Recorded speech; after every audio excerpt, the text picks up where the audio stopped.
Qapı açıq olsun, ha. Qapı kim gələr, bir stəkan çay ver, daha yeyib içməyə çevirmə. Gəlib oturmaq məclisdə, yas mərasimində oturmaq.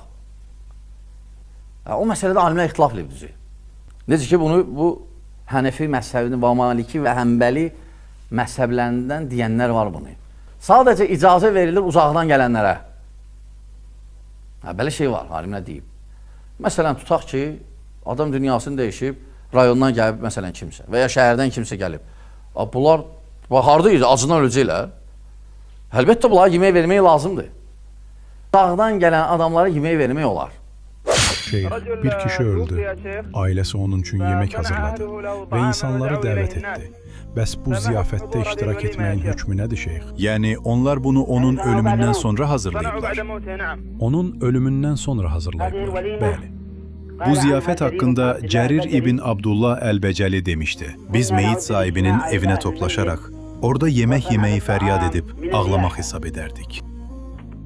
Dedi, fəryad etmək haramdır. Ona görə də meyit sahiblərinin bunu etməsi caiz deyil. Bəs getmək necə, ey şeyx? Allah sizə yaxşılıq etsin. Caiz deyil. Biz meyit sahibinin evinə toplaşamağı fəryad edib ağlamaq hesab edərdik.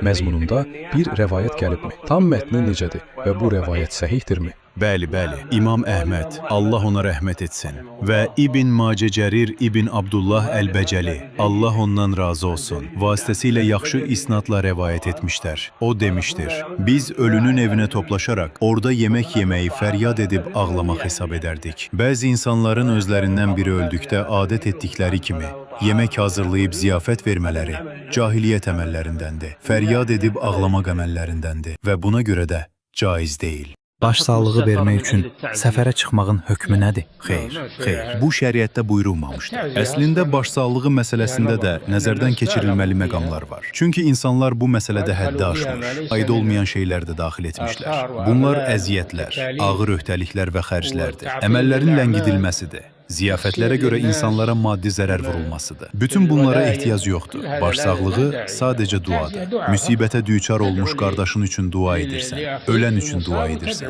İstənilən yerdə, xüsusi bir toplantı təşkil etmədən, yemək hazırlamadan, heyvan kəsmədən və müəyyən günlər təyin etmədən. Bütün bunların isə dində heç bir əsası yoxdur.